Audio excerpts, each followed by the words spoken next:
Today we are going to talk about biotransformation or metabolism of drugs. So what is biotransformation? Biotransformation means there is a chemical alteration of the drug in the body. Chemical alteration of the drug in the body. So most of the drugs are treated as a foreign substance by the body. Most of the drugs are treated like foreign substance, so we call it as xenobiotics. We call it as a xenobiotics, and hence body tries to eliminate drugs by various mechanisms. So body will consider these drugs as a foreign substance, so body will try to eliminate drugs by various mechanisms. Now what is the aim of biotransformation? It will convert non-polar lipid soluble compound to the polar lipid insoluble or water soluble compound, so that it will avoid the reabsorption in the renal tubule. What does it do? It will convert non-polar lipid soluble compounds to the polar lipid insoluble compounds. For what reason? To avoid absorption in the renal tubule. Most highly polar or ionized drugs are less biotransformed and they will get excreted unchanged as such in the urine. Those drugs which are highly polar or highly ionized, they will not get metabolized, they will get excreted unchanged in the urine. Drugs like aminoglycosides, streptomycin, neostigmine, pancuronium, all these are the highly ionized or highly polar drug. So they will not get metabolized, they will get directly excreted in the urine. Now what is the primary site for the metabolism? Liver is the primary site for the metabolism of drug. Now what are the results of biotransformation? Results of biotransformation means what is the fate of biotransformation, we can say. Fate of biotransformation means active drug is converted to the inactive metabolite. Active drug is converted into the inactive metabolite, means most drugs follows this active drug to inactive metabolite. Most of the time the inactive metabolite is formed which will get excreted from the body. The drugs like ibuprofen, paracetamol, chloramphenicol, and most of the drugs follow this. Then next category is the active drug to the active metabolite. Means drug is also active and its metabolites are also active. For example, phenacetin is converted into paracetamol, morphine is converted into morphine 6 glucuronide, digitoxin is converted into digoxin. Means both form of the drug is active. Drug and metabolite, both forms of the drugs are active. Now there is one more category that is called as inactive drug to the active drug, and that we call it as a prodrug. Means there is a inactive drug converted into an active drug after metabolism, that is called as prodrug. Levodopa is converted into dopamine, not carbidopa. Levodopa is converted into dopamine. Prednisone is converted into prednisolone. Enalapril is converted into enalaprilat. So these are the inactive form which will get converted into active moiety or active form, and we call it as a prodrug. Then active drug to the toxic metabolites. For example, isoniazid is converted to its toxic metabolite like acetylhydrazine, and this acetylhydrazine is responsible for the hepatotoxicity. So these are the results of biotransformation. Results of biotransformation: first is the formation of active drug to the inactive metabolite. In second case, active drug to the active metabolite, both forms of drugs are active, means drug is active and metabolite is also active. In the third case, there is a prodrug formation, means inactive drug is converted into an active form. And lastly, the active drug is converted into toxic metabolite, and that is the isoniazid when it is converted to the acetylhydrazine, which may lead to hepatotoxicity. Now what is meant by prodrug? Prodrug means it's an inactive form of the drug converted into an active form after metabolism. This is important. What is prodrug? Inactive form of drug converted into an active form after metabolism, that is called as prodrug. Now, what are the various significance of this prodrug? To improve the bioavailability. When levodopa is converted into dopamine, that means levodopa alone, when it is given in combination with carbidopa, then most of the levodopa will reach to the blood-brain barrier. If it is given alone, what will happen? If it is given alone, what will happen? This levodopa will get metabolized peripherally. It will get metabolized peripherally by the enzyme peripheral decarboxylase. So we give levodopa along with carbidopa, which is a peripheral decarboxylase inhibitor, so that more amount of levodopa can reach to the brain. But levodopa cannot cross blood-brain barrier. So what we do? We give the dopamine precursor in the form of levodopa. What is levodopa? It's a dopamine precursor. And this levodopa is converted into the dopamine. And that because dopamine cannot cross blood-brain barrier. So we'll prefer dopamine precursor in the form of levodopa. Then levodopa will reach to the blood-brain barrier, will cross blood-brain barrier, and then that levodopa is converted into the dopamine. Right? Then prolongation of the duration of action. Prolongation of the duration of action means,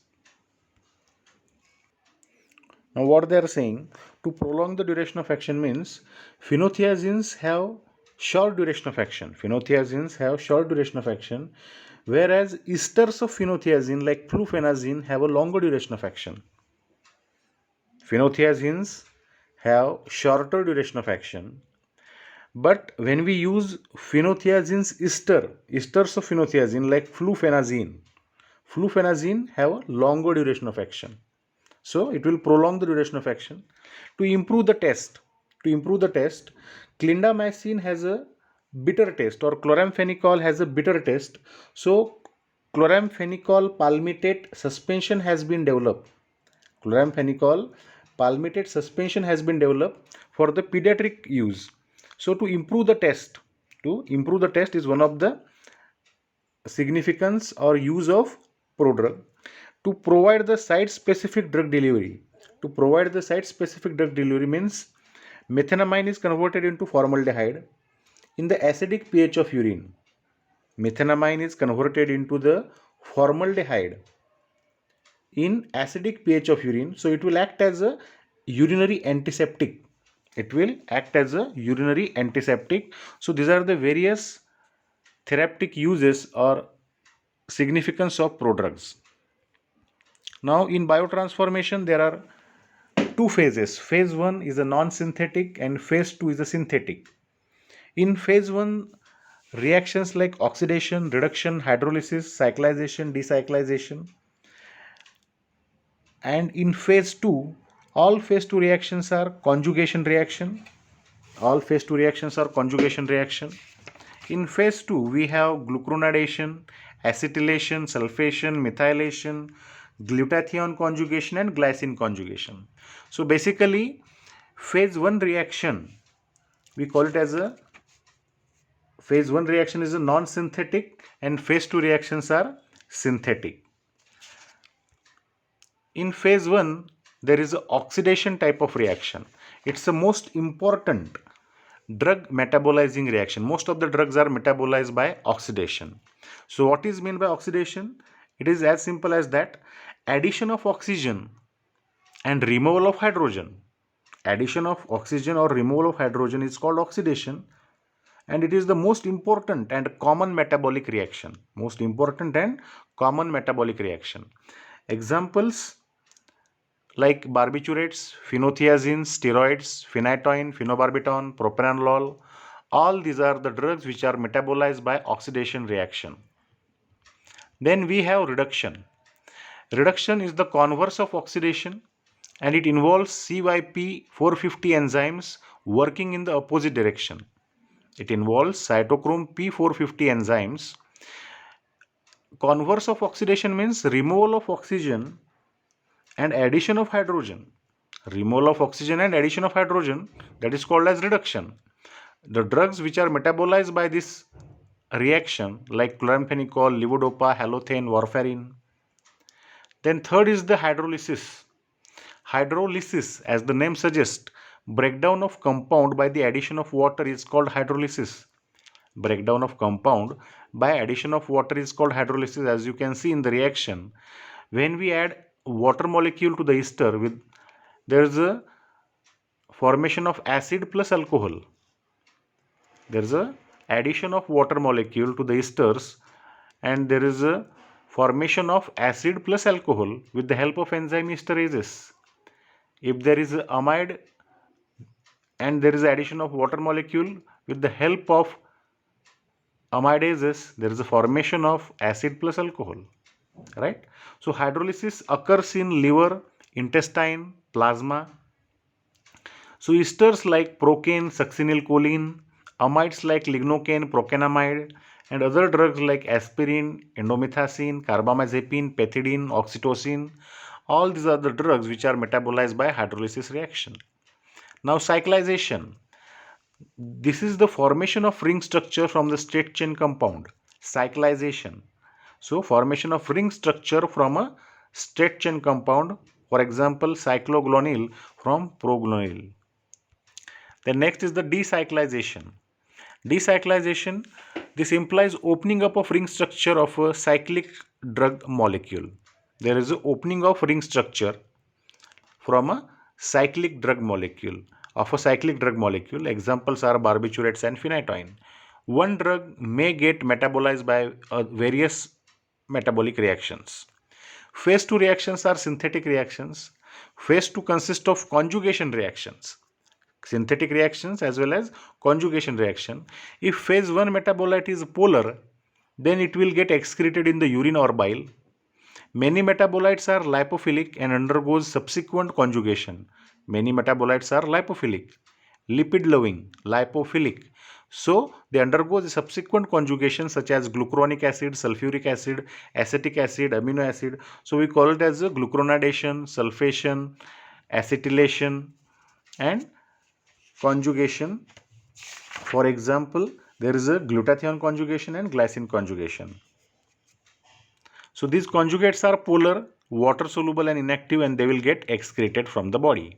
So here you can see phase 2 conjugation reaction. In glucuronidation reaction, the enzyme UDP glucuronil transferase and drugs which undergo glucuronidation like aspirin and morphine. Next reaction is acetylation with the help of enzyme N-acetyl transferase. As you can see, there is N-acetyl transferase is the enzyme. Isoniazid and dapsone is the drug which is metabolized by this acetylation reaction. Other drugs which are metabolized by acetylation reactions are sulfonamide, hydralazine, isoniazid, procainamide. These are the drugs which are metabolized by acetylation reaction. Next is the drugs which are metabolized by sulfation with the help of enzyme sulfotransferase, paracetamol, methyl dopa, methylation with the help of transmethylase, adrenaline, dopamine, and conjugation reaction like glutathione conjugation with the help of glutathione transferase, drugs like paracetamol, glycine conjugation like acyl-CoA glycine transferase, salicylates, they are metabolized by glycine conjugation. So these are the phase 2 conjugation reactions. Now here you will see not all drugs will pass through this phase 1 and phase 2. Means few drugs are first converted into phase 1 and then phase 2 and then they will get excreted. But in case of few drugs, there is only phase 1. There is no phase 2. Directly they will get excreted. In some cases, there is no phase 1. There is directly phase 2. Then they will directly get excreted. In few cases like isoniazid, there is phase 1 first, phase 2 first, then phase 1 and then they will get excreted. Or highly ionized drugs or highly polar drugs, there will be no metabolism. It will skip metabolism because they are highly polar or highly ionized. They will get excreted in the urine as such in unchanged form. Okay, these are the various phases of biotransformation. Now, microsomal enzymes are there. These microsomal enzymes mainly present in the endoplasmic reticulums of the cell. Endoplasmic reticulum of the cell, and it include the enzyme. It include the cytochrome P450, glucuronil transferase. It will catalyze most of the phase 1 reaction and phase 2 glucuronide conjugation reaction. Microsomal enzyme, it will catalyze most of the phase 1 reaction and phase 2 glucuronide conjugation reaction. Microsomal enzymes are inducible. Now, non-microsomal enzymes, these non-microsomal enzymes, they are not inducible. They are present in cytoplasm, mitochondria of the liver cells and in plasma. It will catalyze all phase 2 reaction except glucuronide conjugation reaction. Glucuronide conjugation reaction is catalyzed by microsomal enzymes. So these non-microsomal enzymes, some of the oxidative reactions, most of the reductive or reduction and hydrolytic reactions are carried out by non-microsomal enzymes, and most important things, non-microsomal enzymes are not inducible. Hoffman's elimination of drug. This Hoffman's elimination of drug, what is meant by that? Inactivation of the drug in the body fluids by spontaneous molecular rearrangement. Inactivation of the drug in body fluids by spontaneous molecular rearrangement, and that is called as Hoffman's elimination of drug. And in this, we don't need any kind of enzymes. Without the need of enzymes, there is only spontaneous molecular rearrangement without the need of enzymes, and that is called as Hoffman's elimination of drug.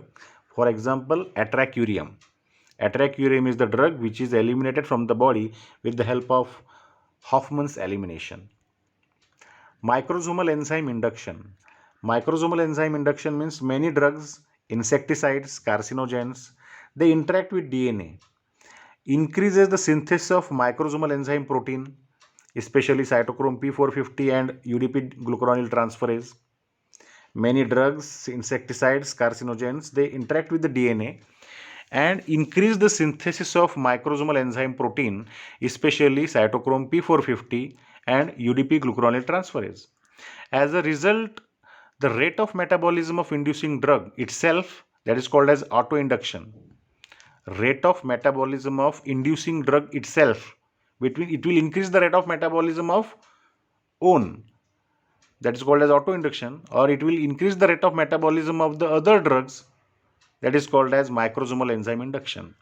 Different inducers are relatively selective for certain cytochrome P450 isoenzyme families. Now, what are the consequences of microsomal enzyme induction? There is decreased intensity and duration of action of drug which is inactivated by metabolism. Means when rifampicin antitubercular drug, when it is given along with the OC pills, it may lead to contraceptive failure. Why? Because rifampicin is a microsomal enzyme inducer. It will induce the metabolism of OC pills so that plasma concentration of the OC pills will reduce or decrease, and that's why there is a chance of contraceptive failure. Whenever there is a administration of paracetamol in the chronic alcoholic person, means when in chronic alcoholic person paracetamol is given, toxic dose of paracetamol is lower. Toxic dose of paracetamol is lower because one of the active metabolite of, because of one of active metabolites of paracetamol. Toxic dose of paracetamol is lower in chronic alcoholics. That means in normal person the toxic dose of paracetamol is 5 gram. Toxic dose of paracetamol is 5 gram. But in alcoholic person, chronic alcoholic person, it may up to 2 to 3 gram. Means after 5 to 6 tablets of paracetamol, they may land up into hepatotoxicity. Right? Now, tolerance. If the drug induces its own metabolism, we call it as a autoinduction. The example of drug is the carbamazepine, rifampicin. Nevirapine dose need to be doubled after 2 weeks. Nevirapine dose need to be doubled after 2 weeks. Why? Because of the tolerance. Means need of a larger dose of a drug to produce a given response. Why? Because the drug induces its own metabolism, that is called as autoinduction. Some endogenous substrate like steroids, bilirubin are also metabolized faster because of autoinduction. Now microsomal enzyme inhibitors. Microsomal enzyme inhibitors, macrolide antibiotic, azole antifungals like ketoconazole, chloramphenicol, omeprazole, selective serotonin reuptake inhibitors, HIV protease inhibitors, cimetidine, ciprofloxacin, metronidazole, all these are the microsomal enzyme inhibitors. So what they do, they will inhibit the metabolism of other drug so that plasma concentration of the drug will increase and there is a risk of toxicity. Means the risk of statin induced myopathy is increased when it is given along with fibrates, niacin, erythromycin, ketoconazole and other drugs because of inhibition of the statin metabolism. Because of inhibition of the statin metabolism, the statin induced myopathy, the risk of statin induced myopathy is increased. When warfarin is given along with erythromycin, so this erythromycin is a microsomal enzyme inhibitor. So it will inhibit the metabolism of warfarin and there is a chance of hemorrhage. There is a chance of hemorrhage or bleeding. Now factors which affect the drug metabolism. Factors which affect the drug metabolism in the newborn, liver and kidneys are not fully mature to metabolize and excrete the drug. That's why chloramphenicol can produce gray baby syndrome. Chloramphenicol can produce gray baby syndrome because it will not going to metabolize that chloramphenicol up to certain extent. So it may lead to the gray baby syndrome.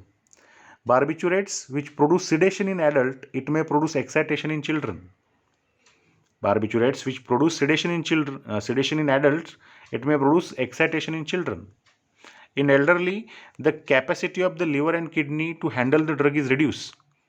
The capacity to handle the drug is declined day by day as the age advances and they are more susceptible for the adverse effects. Hence, dose reduction is recommended. Lower doses are recommended. In elderly persons, elderly at higher risk of ototoxicity, nephrotoxicity due to streptomycin. Now diet. Poor nutrition can decrease the enzyme function. Poor nutrition can decrease the enzyme function. So drug metabolizing enzymes will be less. So metabolism will be less. So plasma concentration may increase. Liver diseases, rate of drug metabolism is reduced due to dysfunction of hepatocytes. Like in case of cirrhosis of liver, rate of drug metabolism is reduced. Plasma protein binding is also reduced. Plasma protein binding also is reduced due to low serum albumin. So there is increased duration of action of diazepam in cirrhosis of liver due to impaired metabolism. Due to impaired metabolism. Now there are few genetic factors which are going to influence the metabolism of drug. Genetic factors which are going to influence metabolism. Variation in an individual response to drug could be genetically mediated. Pharmacogenetics and pharmacogenomics. Pharmacogenetics is concerned with genetically mediated variation in the drug response. Genetically mediated variation in the drug response is pharmacogenetics. It deals with the genetic influence on drug action and drug handling by the body. Genetically mediated variation in the drug response. Now pharmacogenomics, use of genetic information to guide the choice of drug and dose on an individual basis. Right? Now acetylation of drug. Acetylation of isoniazide or acetylation of drug. The rate of drug acetylation differ among the individuals who may be fast acetylators and slow acetylators. So drugs like isoniazide, sulfonamide, hydralazines are acetylated or they will metabolize by the reaction acetylation. So in fast acetylators of isoniazide, it will produce hepatotoxicity, and slow acetylators of isoniazide, there is a production of peripheral neuritis. Succinylcholine induced apnea. In succinylcholine is metabolized by the enzyme pseudocholinesterase in the normal individual. But in genetically determined individual, some people inherit a typical pseudocholinesterase which cannot quickly metabolize succinylcholine, so that duration of action will increase. Means initially it is 3 to 5 minutes, but when this atypical pseudocholinesterase enzyme, when it will going to metabolize the succinylcholine, The duration of action may increase up to 20 minutes.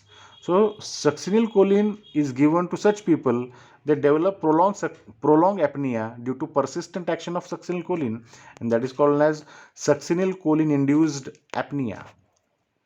In G6PD deficiency, those persons who are G6PD deficient, glucose 6-phosphate dehydrogenase, and when these persons, when they exposed to the oxidant drugs, they may produce hemolytic anemia or hemolysis.